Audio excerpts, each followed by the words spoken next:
Hi everyone, happy Monday. I'm meteorologist Jacob Wycoff, joined by our executive weather producer Terry Eliasen. A lot going on here in Boston. A lot of chatter. Happy New Year. We're back. Larry David would say that it's beyond the expiration. Okay, but you and I haven't done this for a little bit. We actually haven't, yeah. Yes. Happy Merry Christmas, by the way, as well. Happy Halloween and 4th of July, all that. We do have a lot going on, both in the news and sports side of things, but also in the weather side of things. Yeah, and I said on a blog earlier today, you know, everyone's kind of getting back in the groove today, right? Yes. Like, I think most folks were either off, the kids were off last week, and you didn't quite feel like you were back in a schedule. Here we are. I think today is like the official start of 2025, and why not throw a potential snowstorm in the mix? Let's get it going. Let's hop into it. So you've felt it the last couple of days, the cold, the wind. It's going to be sort of a mainstay for this upcoming week. There's going to be some ups and downs, but we really don't see too many big changes. You know, sometimes we can swing 15, 20 degrees in one direction or the colder direction. It's fairly constant throughout the week. As we approach the end of the week and into the weekend, that's where we are going to start to watch the potential storm moving closer to us. Yeah, so for the next couple of days, I think it's about the cold and the wind. We're going to have wind chill values, single digits, maybe even a little bit below zero in the early morning, next couple evenings, couple mornings. But it's kind of like classic January stuff. It's in the 20s, you know, it's colder than average, but you know, no snowfall really in the forecast, at least through the weekend. And that's what we'll get into that in a minute. But as of now, this is where we stand right now. For the season, we're at 5.7 inches. 5.2 of those inches came from our big snow that we had that Friday before Christmas. I think it was the 20th or so, December 20th. Sometime way back. Yeah, for some reason, I remember that. But anyway, we're still behind where the normal pace is. Yeah, the average to date pace. And Worcester, same sort of story, about half of where they should be. In fact, exactly half of where they should be, but ahead of last year's pace. Yeah, I mean, last year was, as everybody knows, almost a dismal year from start to finish. Yeah. So it's really hard to make any comparison. Last year is, you know, one of the top 5 least snowy winters on record. And I mean, I guess at this point, I'd say we are outdoing last year, not by a ton, but it has felt more like winter. It's been colder. We've had some little bit of snow here and there. What we've missed is a major kind of nor'easter event. Again, I know I'm like leading up to, I'm teasing up to where we're getting, but the average snowfall that we get for the month of January is about 14 inches, just over 14 inches. But there are a lot of years, 7 out of these 10 years, that were below average. But we were weighted heavily by the years that we got snow. We really got some snow. You see 2015, and of course 2022, we actually beat 2015's with 3 feet of snow there in 2022. It's hard to I only remember 2022 because that was the blizzard. And so we got a lot of snow in one big storm. It just feels to me like a long time ago. I'm like, wow, that was. We've lived a life. I guess we have. I guess we have. It's also been quite remarkable. So the last time we had a storm in Boston that produced at least half a foot of snow, 6 inches or more, was basically 3 years ago. Almost over 1,000 days it's been since Boston's had a 6-inch accumulation or more in one storm. That's a long time, and that's the 5th longest ever on record in Boston. Yeah, and there are indications that, depending on what model, and we'll get to this in a second, I'll continue that tease that you're talking about, that, you know, some of us could see some healthy snow this weekend. But first, want to talk about this storm that's rolling through the mid-Atlantic and Ohio River valleys. Boy, this caused a mess over the weekend. On Saturday evening, blizzard warnings for parts of Kansas and Missouri. They shut down the airport. The Chiefs had a hard time leaving the airport to fly to Denver. Poor Chiefs. I always feel so sorry. You feel sorry, yes. They ended up going, but this is a big mess of a storm. Our storm that we're tracking for this weekend isn't even on shore yet. And this is a big reason why, you know, we will be stressing that it's early. So it's hard to really get a good sampling of a storm and its, you know, all of its attributes. When it's offshore, it's in the middle of the ocean, it's out in the Pacific. As this comes ashore in the next couple of days, and we'll kind of show the 2 pieces that we're going to be watching in a bit here, then we start to get better sampling from our surface stations, our satellites, everything. Balloon data. Exactly. So So I think, 24 hours from now we'll feel a lot better. 48 hours from now, I think, that's when we'll probably start to be able to say, hone in on things. Look out below, or you're okay. And again, we'll kind of get into that now. We stand right now, we're kind of in the middle point where it's not necessarily a long-range forecast. It's in the middle of the mid-range forecast. So we're still watching the trends. In fact, we'll talk about some of those trends. And we are still narrowing the focus while we're dealing with some of the scenarios, what you can expect or what may play out in the coming days. But as Terry mentioned, in the next 48 hours or so, we should have a really kind of good idea of where we stand. And so what we know, that storm that you saw off the West Coast will emerge out of the Gulf of Mexico a little bit later this week. Yeah, and all indications are that it not only will it emerge, but it will track south of New England. So that's sort of the baseline where we're at right now. We know over the weekend, next weekend, there will be a sizable storm coming off the coast, off the East Coast. The big question is, and what we're going to be working on in the next 24, 48 hours and beyond is, where does that final storm track? Where is it? How close? How far north does it come? And then, of course, if it does come farther north, what are the impacts here?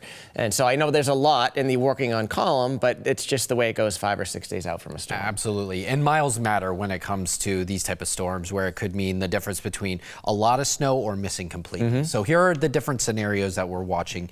There's the storm emerging out of the Gulf of Mexico. And that's about Thursday or so, is that we expect that low pressure to be right about there. And then from Thursday, these are the sort of potential tracks. And at the moment, we have models that kind of indicate each one of these possible scenarios. So a complete miss to a close call where you get sort of some fringe impacts, maybe a rain-snow line forming, and also a classic nor'easter, almost a blizzard. So we can't take any of these off the table at this point. And of course, the hope is tomorrow, if we do the same thing tomorrow, maybe one comes off. And then maybe by Wednesday or Thursday, we're like, here's the forecast track. But if just my personal opinion, and we haven't actually discussed this, but I'm just going to throw it out there. I feel like the trends have been going more towards a miss or a fringe than a big storm. Over the weekend, there was a lot of model data that was suggesting sort of that classic track. And over the last 24 hours or so, every model has not shifted south, but some of the more reliable ones have showed a much more of a southern track as opposed to the one closer to New England. So if I were to put percentages, I'd say that's probably at least a 50% chance of this thing on that far southern track, and then lesser, as you get further to the north. But talk to me tomorrow, and maybe those. That could be a little bit different. But so this is what you were saying, the different model forecast. Over the weekend, Terry and I were texting like, hey, we're watching this. Should we, elevate the conversation a little bit?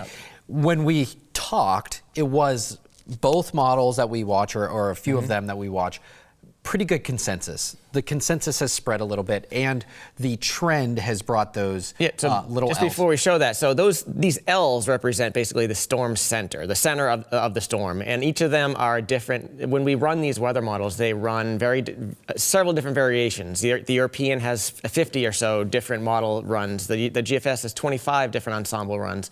And so what this is showing is that over the weekend, the center of the storm was basically, pretty close to southern New England, and it was coming off the Carolinas or the Mid-Atlantic and was going to make a real close call. As you said, over the last 24 hours, and this is the European, by the way, one of the more trusted models, now you can see that pretty much all the centers of all those iterations of storms have shifted south. Absolutely. So that's one particular model kind of saying, I think we're probably going to shift south with this thing, and not every model. And there's a big reason for that. So what we look for, vorticity, it's sort of a measure of the spin of an air mass. And also the energy kind of contained within that air mass. What we look for is two lobes of vorticity. Do they form? And with the European model, you have the main storm coming out of the Gulf of Mexico, and then you have that northern extent. These two pieces of energy do not actually form together. So what we call no phasing. And so it's just kicked out to sea without deepening and kind of strengthening it a little bit. Yeah, it's going to be different here in just a second when we show you the other model, right? Yeah. This is the European model run using that vorticity chart you just showed. Basically, the forecast. This is what it would look like on the map. Basically, there is no northern extent to this thing. It just zips out south of us. Kind of see you later. Not even a story this weekend. Now we should show you the GFS model, which by all accounts I think you would probably agree, maybe over the years not quite as trusty as the European. Yeah, when we look at the accuracy rate there are different ways to sort of grade these models. The accuracy rate of the GFS model just doesn't hold up to the European model. So maybe take that with a grain of salt as we give you this forecast. But as you can see, it starts basically in the same area. You've got that northern bit of vorticity, the energy coming out of Canada. You've got the main storm to the south. But watch the difference. As opposed to them just gliding along separately, that northern energy digs right down into the storm and basically phases the whole thing together. And that's when you could have trouble in New England. Yeah, this is a much more powerful storm, what we would almost call a textbook storm for us this time of year, producing quite a bit of snow possibilities. This is what the model run looks like. What you would see at home, we would show for Futurecast, for instance. This is gliding right up the coast, hitting some benchmarks, perhaps some mixing at the coastline as you go south and east of Boston, but pretty much everywhere you're talking about. That's a major winter storm. Major winter storm, some gusty wind for sure, perhaps even blizzard conditions. So these are just two models. There are many, and there are many iterations of these models.